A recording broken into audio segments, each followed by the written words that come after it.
Hey man, I gotta go ahead and give Ian Garry a round of applause. There's no way in hell that this dude just accepted a fight against Carlos Prates. This dude is backing it up with action. And that's what I need to see a lot of these UFC fighters do, but they don't do it. When Sean Brady beat Leon Edwards, the jobber that Leon Edwards is now, which is a shocker to me after he beat Kamaru Usman in beautiful fashion. I don't know how he became this trash all of a sudden. But Sean Brady decimated Leon Edwards. And all of a sudden we're talking about Sean Brady, title contender. No. Ian Garry shut that noise up real quick by going ahead and talking to his ish on Instagram and Twitter, whatever the hell it was. And then also backing it up with action by signing the contract against a dangerous ranked number 13 fighter in Carlos Prates. Now guys, I will go ahead and start off by saying I concede by saying I'm not a big fan of the fighting nerds. I don't like them that much. Mauricio Rufy, not a big fan of it. Even though me and Bobby Green from time to time, it's a love-hate relationship with him, I didn't like the way he did Bobby Green. I didn't like that. You go ahead and look at Gene Silva. I don't like the way he did my boy Bryce Mitchell. I don't like that. So I'm not a big fan of those dudes. But somebody I'm going damn sure respect is Carlos Prates. Am I recording? Yep, I'm recording. Yep, I'm making sure you guys understand that. And I'm going to say it again. One person I'm going to go ahead and respect is Carlos Prates, because that's how dangerous he is.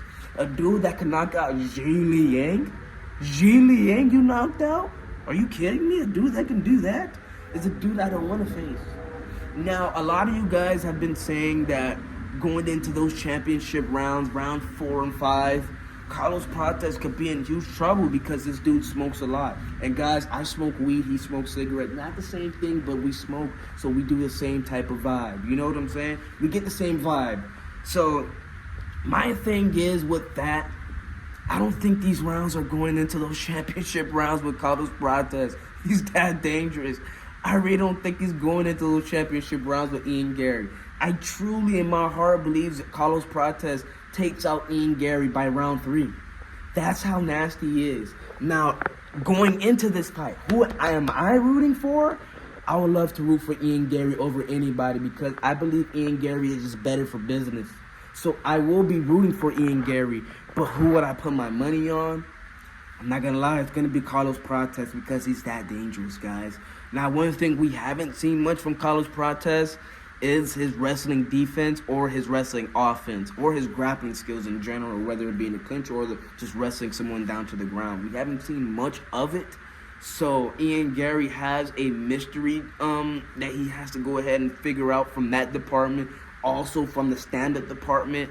So Ian Garry better pray and hope that Carlos Prates is trash in the grappling department. But he's a Brazilian, so I mean, I doubt it. You know, it's just one of those spots. But guys, we're just going to go ahead and break down some Carlos Prates highlights, and I'm going to show you how dangerous this dude really is. Guys, let's go ahead and take a look at it. Look at this 3-piece combo. Whasha! Hata! Hata! Oh my gosh.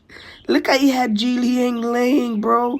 To put Zhilei Yang in a spot like this is absolutely ridiculous. And this is what Carlos Prates did. Ian Garry could be in worlds of trouble, and he needs to be careful going into this fight. And this is why I'm scared for him, and I don't know why he took this fight. This little ass punch he did. What the?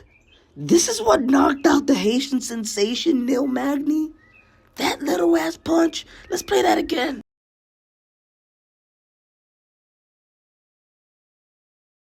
And the left hand just dropping right in the chin, knocks him back. Needed big moment.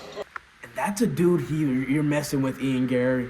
You don't want to mess with him, but you sign a contract, you sign on a dotted line. You better miss weight, you better do something, because fighting this dude Carlos Prates could be a nasty look. Not for your career, just for the simple fact you're taking your second loss back to back. That's not a good look in my opinion.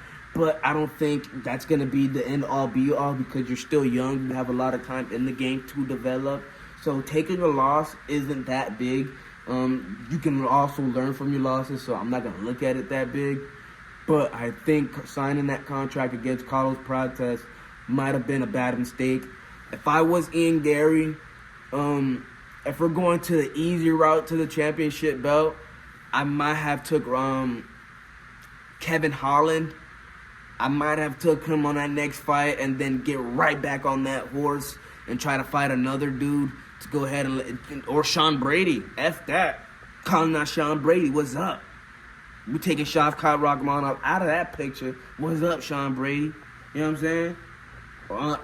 It's a tough spot to be in if I'm the UFC. That's for sure.